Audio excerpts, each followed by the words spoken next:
Hey guys, Dr. Tobisch here again with Whitefish Chiropractic, and in the fourth video from our headache series, we're actually not going to talk about another type of headache. We're going to talk about another condition that a lot of headache sufferers may also experience, especially those dealing with cervicogenic headaches. This condition is cervicogenic vertigo. So just like cervicogenic headaches, this just means that your dizziness or your vertigo is coming from a problem in your neck. And we're talking about dizziness and balance. We're basically dealing with three separate systems that all communicate with the nervous system at the same time.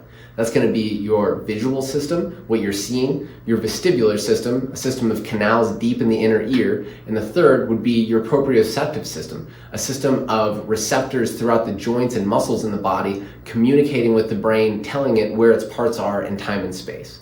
If all of those three tell the brain the same story, everything's good. But if one of them tells a different story, sometimes the nervous system resorts to dizziness and vertigo. And when these patients are dealing with their dizziness and vertigo coming from problems in their cervical spine, they rarely present with symptoms where they feel like they're spinning or the room is spinning around them. More often, they'll report that they feel uneasy, maybe a sensation of floating or just imbalance in general. And they're going to get these symptoms with cervical movement. So turning or tipping the head, and they'll often report that they have limitation and pain with the cervical movements that reproduce their symptoms of dizziness. So now that we've talked a little bit about this dizziness coming from a problem in the neck, next up we'll go over some exercises that you can do at home to try to get some relief if this is something that you're experiencing. Similar to our problems with cervicogenic headaches, with cervicogenic vertigo, we have to get some tension out of these muscles in the upper back and high up in the neck. So we can hold onto the chair, do the stretch for our trap. We can turn the head and tuck the chin and stretch out the levator. Then we can also directly go after these suboccipital muscles by rotating the head away slightly, tuck the chin down. With one hand, you'll grab up high in your neck and take some traction down. With the other hand, you can grab up on your skull and you're basically just going to give some pressure in the direction that your nose is pointing. So you'll end up in this position. So you can work on getting tension out of those muscles on both sides.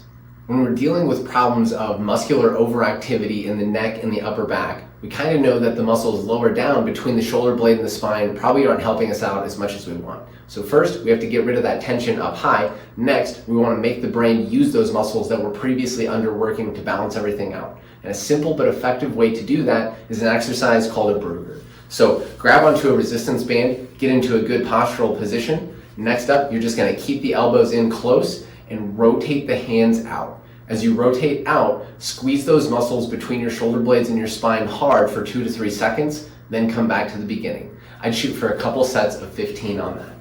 Next exercise that we're going to work on is going to be focused on strengthening the muscles deep in the front of the neck, or the deep neck flexors. To get set up, you'll just lay on your back.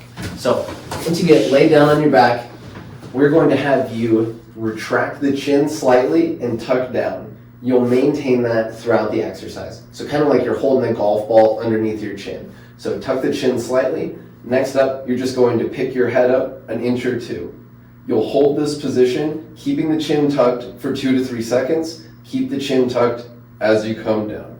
Shoot for a couple sets of 6 to 8 on that. All right, guys, thanks for watching, and I hope these videos were helpful. If you watch through all these videos, you probably realize that a lot of these different types of headaches and problems with dizziness and vertigo start with problems in the neck. Things like stiffness and immobility in the joints in the cervical spine, excessive tone and trigger points in the muscles, problems of muscle imbalance in the upper back and around the neck. And like I said in the first video, here at the clinic, we have all sorts of tools to take care of all of those problems. So if you watched the videos, you tried the exercises, and it just wasn't enough, we would love to help. So give us a call at 406-862-2121 or find us online at whitefishchiropracticcenter.com to schedule your appointment today.